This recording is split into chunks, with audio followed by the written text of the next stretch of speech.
సహజంగా మనుషులు ఏమంటారనంటే, ఏమండి నా జీవితాన్ని ఎలా నిర్మించుకోవాలో నాకు తెలుసు, నా బ్రతుకుని ఎలా కట్టుకోవాలో నాకు తెలుసు, ఎప్పుడు ఎలా ప్రవర్తించాలో నాకు బాగా తెలుసు అని మనుషులు అంటారంట. కానీ మనుషులకి ఏం తెలియదంట, అంతా తెలుసు అనుకుంటారు కానీ ఏమీ తెలియదు. నేను అంటాను, నీలో ఏముందో నీకు తెలీదు, నీకేం జరుగుతుందో నీకు తెలీదు. ప్రభువు మాట్లాడుతూ అంటున్నారు, నరులు సన్మార్గంలో ప్రవర్తించడం కూడా వాళ్ళ వల్ల కాదంట. నిజమే కదా. కొంతమంది నేను ఈ రోజు నుండి సినిమా చూడకూడదు అనుకుంటారు కానీ చూస్తూనే ఉంటారు. నేను ఈ రోజు నుండి సిగరెట్లు మానేయాలి అని అనుకుంటారు కానీ త్రాగుతూనే ఉంటారు. ఈ రోజు నుండి నేను పేకాట్లు మానేయాలి అని అనుకుంటారు. ఈ రోజు నుండి నేను వ్యసనాలు మానాలి అనుకుంటారు కానీ మానరు. ఎందుకని? అది వాళ్ళ చేతుల్లో ఉందని అనుకుంటే మానేవాళ్లేగా. ఎందుకని మానలా? అది మనస్సు మీద ప్రభావం చూపుద్ది, దేహం మీద కాదు. మనస్సు అనేది కళ్ళెములు తీసిన గుర్రం ఎలాంటిదో ఈ మనసు అలాంటిది. కళ్ళెం పెట్టని గుర్రం తన ఇష్టం వచ్చినట్లుగా పరుగులు పెట్టుద్ది. అది ఇష్టం వచ్చిన కేసు పరుగులు తీస్తుంది, దాని ఇష్టం అది.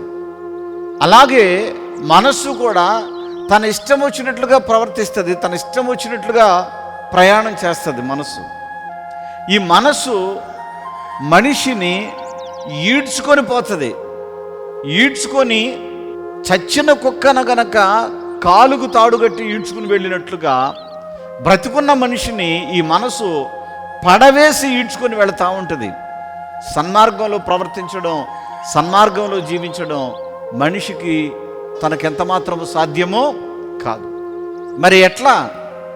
అందుకని అంటాడు, మనిషి సన్మార్గంలో ప్రవర్తించాలంటేనంట ఆ హృదయానికి భద్రత, కాపుదల ఉండాలి, అదుపు ఉండాలి. మానవ జ్ఞానమునకు మించిన దేవుని సమాధానం ఎప్పుడైతే నువ్వు ప్రార్థనా జీవితాన్ని కలిగి ఉంటావో అప్పుడు నీకును, నీ హృదయములకును, నీ తలంపులకును కాపలా ఉంటుందంట దేవుని సమాధానం. చెప్పకూడదాం గట్టిగా. ఈమె సాక్ష్యం ఏంటంటే, వీళ్ళ కుమార్తెకు విపరీతంగా కడుపు నొప్పి వచ్చిందట ఒకరోజు. ఆ కుమార్తెను తీసుకుని హాస్పిటల్కి వెళితే డాక్టర్లు స్కాన్ చేసి ఇది 24 గంటల కడుపులో నొప్పి, ఈమెకి ఆపరేషన్ పడుతుందని చెప్పేసి వాళ్ళు చెప్పడం జరిగిందట. అప్పుడు ఈమె చాలా భయపడిపోయింది. అప్పుడు ఆ డాక్టర్లు కూడా ఒక 4 రోజుల పాటు మాత్రలు రాస్తాను, ఆ మాత్రలు వాడండి, తగ్గకపోతే అప్పుడు ఆపరేషన్ చేయాల్సి వస్తుందని చెప్పి వాళ్ళు చెప్పడం జరిగింది. ఈమె అప్పుడు ప్రార్థన చేసుకుందట, యేసయ్యా నా కుమార్తెకు ఈ మాత్రల ద్వారానే, ఈ మెడిసిన్ ద్వారానే నా ఆ కడుపు నొప్పి తగ్గిపోతే నంద్యాల పట్టణంలో నిర్వహించబడుతున్న పరిశుద్ధాత్మ అభిషేక అంజూర పండుగకి వెళ్ళి సాక్ష్యం చెప్పుకుంటానయ్యా, నా కుమార్తెకి తగ్గించు, ఎలాంటి ఆపరేషన్ లేకుండా నా బిడ్డను బాగు చేయమని చెప్పేసి ప్రార్థన చేసుకుందట. 4 రోజులు మెడిసిన్ వాడగానే మరలా హాస్పిటల్కి తీసుకువెళ్ళింది. ఆ డాక్టర్లేమో ఆపరేషన్ ఏం అక్కర్లేదు, పూర్తిగా తగ్గిపోయిందని చెప్పేసి వాళ్ళు చెప్పడం జరిగిందట.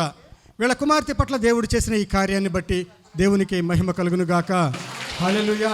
పరిశుద్ధాత్మ అభిషేక అంజూర పండుగ జరుగు స్థలముల వివరములు. నూజివీడు మరియు పరిసర ప్రాంత ప్రజలకు గొప్ప శుభవార్త.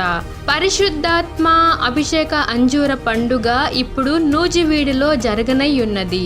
ఫిబ్రవరి 24వ తేదీ మంగళవారం ఉదయం 8 గంటల నుండి జరుగును. స్థలం కృష్ణా విలాస్ ఫంక్షన్ హాల్, బంగినపల్లి తోట, Krishna Vilas colony, opposite Saint Thomas high school road, Nuzvid, Eluru జిల్లా. భీమవరం మరియు పరిసర ప్రాంత ప్రజలకు గొప్ప శుభవార్త. పరిశుద్ధాత్మ అభిషేక అంజూర పండుగ ఇప్పుడు భీమవరంలో జరగనయ్యున్నది. ఫిబ్రవరి 25వ తేదీ బుధవారం ఉదయం 8 గంటల నుండి జరుగును. స్థలం Lutheran high school ground, municipal office దగ్గర, భీమవరం. నరసరావుపేటలో ఫిబ్రవరి 25వ తేదీ బుధవారం ఉదయం 8 గంటల నుండి జరుగును. స్థలం Paradise function hall, Ravipadu road, hotel 6 ఎదురుగా, నరసరావుపేట, పల్నాడు జిల్లా. బాపట్లలో ఫిబ్రవరి 26వ తేదీ గురువారం ఉదయం 8:30 గంటల నుండి జరుగును. స్థలం ఎంఎస్ఆర్ కళ్యాణ మండపం, జమ్ములపాలెం రోడ్, బాపట్ల. ఈరన్న గారు వీరు వచ్చేటప్పటికి ఈయనకి చాలా అనారోగ్య పరిస్థితులు వీరి దేహంలో ఉన్నాయి. అవేంటంటే పెద్ద ప్రేగు వాపుతో అది మెలిదిరిగిపోయినటువంటి పరిస్థితి అట, గ్యాస్ట్రిక్ సమస్య ఉందట, రక్త కణాలు తగ్గిపోయి గుండె నొప్పి, బీపీ, షుగరు అన్నీ కూడా ఒకేసారి దాడి చేసి ఈయన యొక్క దేహాన్ని మరి ఆ విధంగా అస్వస్థత పాలు చేయడం జరిగింది. అన్నిటికంటే ప్రాముఖ్యంగా ఈయన అప్పుడు ఆ రోజుల్లో ఈయన బాగా మద్యపానం ఆసక్తుడిగా ఉన్న కారణంగా ఇవన్నీ కూడా తన దేహంలో చోటు చేసుకున్నాయి. పెద్ద ఆసుపత్రిలో ఈయన్ని పెట్టారట, నెల రోజుల పాటు అలాగే ఉన్నాడు. హాస్పిటల్లో వైద్యులైతే ఇతడు బ్రతకడు, మీరు ఉంచితే ఉంచండి కానీ ఇతడు బ్రతకడు అని చెప్పారు అనమాట. అలాంటి పరిస్థితుల్లో ఈ సహోదరుడు విశ్వాసం ఉంచి కర్నూలులో జరుగుతున్నటువంటి పరిశుద్ధాత్మ అభిషేక అంజూర పండుగలో పాల్గొని తన కష్టమంతా కూడా, తనకున్న అనారోగ్య పరిస్థితి అంతా కూడా దైవజనులు క్రీస్తు రాయబారి గారిని కలుసుకుని వారికి చెప్పి ప్రార్థన చేయించుకుని ఉన్నారట.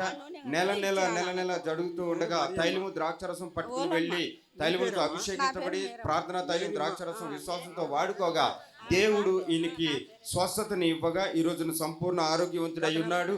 ముఖ్యంగా షుగరు, బీపీ, పెద్ద ప్రేగు వాపుకు సంబంధించి గుండె పరీక్షలు, ఊపిరితిత్తులు, గ్యాస్ట్రిక్ సంబంధించినటువంటి ఆ యొక్క పరీక్షలు, తెల్ల రక్త కణాలకు సంబంధించినటువంటి పరీక్షలు కూడా మరలా తిరిగి వాటికి సంబంధించి అన్ని పరీక్షలు చేయించుకుంటే ఆ రిపోర్ట్స్ అన్ని కూడా నార్మల్గా వచ్చాయట, ఏ ప్రాబ్లం లేదని చెప్పేసి వచ్చాయట. అందుని టీవీ కార్యక్రమాన్ని కూడా స్పాన్సర్ చేసుకునే దేవుని సాక్షిగా ఈ బిడ్డ ఏరన్ గారు ఉంటూ ఉన్నారు. దేవునికి మహిమ కలుగును గాక. హల్లెలూయా. పరిశుద్ధాత్మ అభిషేక అంజూర పండుగ జరుగు స్థలముల వివరములు. విజయవాడలో మార్చి నెల 2వ తేదీ సోమవారం ఉదయం 8 గంటల నుండి జరుగును. స్థలం హనుమంతరాయ గ్రంథాలయం, ఏలూరు లాకుల సెంటర్, గాంధీనగర్, విజయవాడ. హైదరాబాద్లో మార్చి 3వ తేదీ మంగళవారం ఉదయం 8 గంటల నుండి జరుగును. స్థలం Saint Thomas Tamil church ground, Alpha hotel వెనుక, Secunderabad railway station road, Secunderabad. ఖమ్మంలో మార్చి నెల 4వ తేదీ బుధవారం ఉదయం 8 గంటల నుండి జరుగును. స్థలం మంచికంటి భవన్, సిపిఎం ఆఫీస్ ప్రక్కన, ఎన్ఎస్టి రోడ్, ఖమ్మం. ఆత్మకూరులో మార్చి 5వ తేదీ గురువారం ఉదయం 8 గంటల నుండి జరుగును.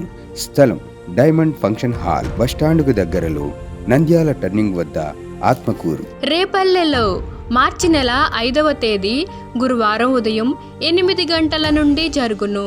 స్థలం Veeravalli Kotaiah function hall, Uppudi road, Bapatla జిల్లా, రేపల్లె.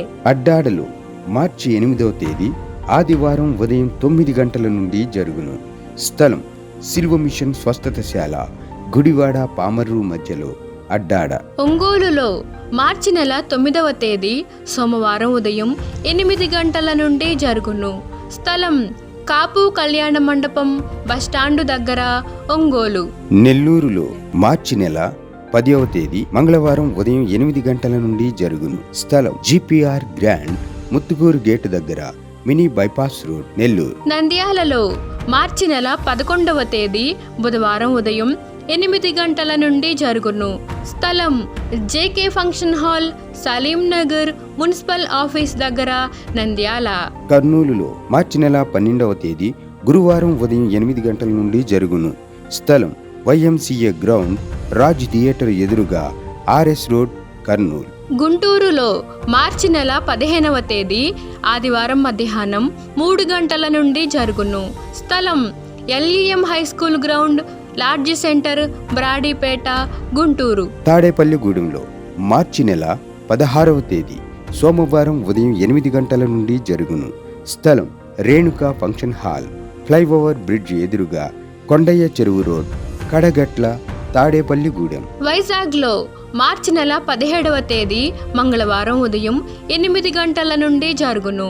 స్థలం సుబ్బలక్ష్మి కళ్యాణ మండపం, శ్రీకన్య థియేటర్ ఎదురుగా, railway new colony, Subbalakshmi Nagar. కాకినాడలో మార్చి నెల 18వ తేదీ బుధవారం ఉదయం 8 గంటల నుండి జరుగును. స్థలం universal community hall, Gandhinagar, Mohammed Ali street, Kakinada.